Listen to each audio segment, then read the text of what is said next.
about the big story of the day, as we are also looking up when it comes to the Congress party's presidential elections that will be taking place. Nearly, this is the voting day that we are talking about. It was just day before yesterday where over 9,000 Congress party members had cast their vote, and the Congress party is all set to get a non-Gandhi party president after a gap of over 20 years. So the former union ministers Mallikarjun Kharge and Shashi Tharoor are in the fray, and the counting will begin around 10 a.m. today. The new president will take place of Sonia Gandhi, who has been serving as the interim president after Rahul Gandhi stepped down from the post following the party's debacle in the 2019 Lok Sabha elections. The result is likely to be declared between 3 p.m. to 4 p.m. and Mallikarjun Kharge is seen as the favorite to be the new Congress boss. Straight away going across to Samia. Samia, good morning. It's going to be a long and hectic day, but exciting as well. 10 a.m. onwards, the counting for the new Congress president, rather if we say the countdown that has already begun, but the counting will be beginning from 10 a.m. onwards. Samia. Well, absolutely. Good morning to both of you. But having said that, this is a very, very significant day for the Congress party. And a short while back, when the voting took place on 17th October, we put this question across to Sonia Gandhi and we asked her that, are you happy? And she said that I have waited for this day for a very long time. Because, she has been wanting to step down, owing to health concerns or the other such commitments that she has gotten when her mother was alive. And now she feels that it was high time when somebody else could come and take over the mantle from her. But Rahul Gandhi's reluctance is what essentially led to this entire democratic way of internal elections that has taken place. We saw how the candidature was put across, the canvassing, the campaign, the exchange of barbs and the statements that came across. All of this made it for a political potboiler that the Congress party witnessed. But was it really a level playing field? Was there a preferential treatment? We did see how the campaign was tilted towards Mallikarjun Kharge. There's no denying that. And that's the reason why he ended up being called the preferential candidate and somebody who had the Gandhi's backing, even though Sonia Gandhi maintained that her position is going to be neutral. So let me detail it out to you as to what is expected from hereafter. From hereafter, the ballot boxes from each state PCC are going to be brought to the Central Congress office. Madhusudan Mistry-led Central Election Authority is going to be counting all those ballot boxes. Remember, these were secret ballots and the voting took place on 17th October.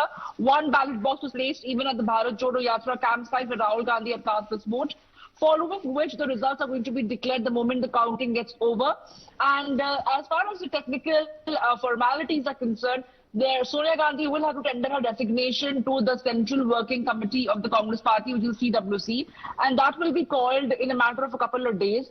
And that's where Mallikarjun Kharge will officially be taking over as the CWC approves of Sonia Gandhi's resignation. And then there is a demand for a CWC elections also to take place. The foremost demand of G23 leaders. And then Mallikarjun Kharge is expected to pick up his team with the nominated team members. And of course, for that matter, we have to wait and see when the CWC is going to be called. So a lot of developments that are expecting, Congress is expecting a new Congress president in Mr. Mallikarjun Kharge or Mr. Shashi Tharoor.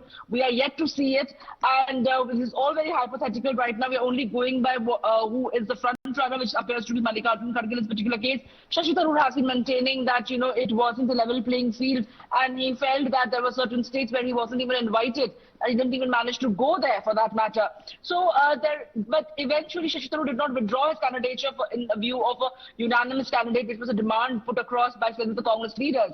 So Rahul Gandhi, Priyanka Gandhi and Sonia Gandhi decided to stay away from this entire campaign.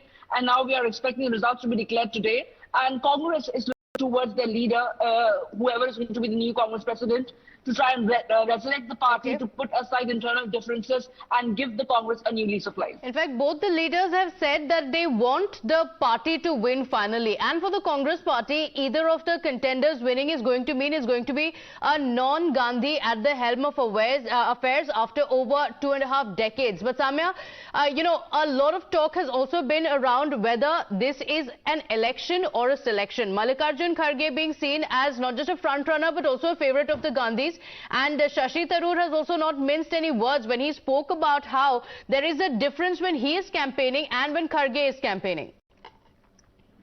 Oh, absolutely. And Mr. Shashi Tharoor has also said that, his fight is not against Mallikarjun Kharge. Eventually, it's the Congress party that is going to turn out to be victorious. His fight is against the very machinery that is ensuring that Shashi Tharoor does not win, because we saw how there were MPs, national spokespersons, who decided to give up on their role within the Congress party to campaign for Mallikarjun Kharge, which wasn't really the case for Shashi Tharoor. He fought an honest election, and he is ready for any eventuality. And hereafter, his name is going to be reckoned with whenever internal election of the Congress party for 2022 is going to be spoken about. No matter what is going to be the numbers that eventually throw up at the end of the day. But yes, that is definitely the case, that it appears that Mallikarjun Kharge is not just a candidate, but a candidate with the backing of the Gandhis, because we saw the entire drama being played out from Mr. Ashok Gehlot first deciding to come forward and filing for the nomination, then making it clear that he wants to focus on Rajasthan or do differences with Sachin Pilot. Digvijay Singh came in and took 10 nomination paper but decided not to file the nomination. So a lot of political drama was witnessed. Eventually, it was Mallikarjun Kharge who decided to throw in his hat, and all of the leaders came around. So 10 a.m. onwards with the counting that will be taking place, and slowly the picture will be clearer now exactly who is trending and who is not, as far as who will be the next Congress party president. That will be announced today in a decision making as far as the 137 history of the grand old party is concerned. For the moment, Samia will come back to you with more developments.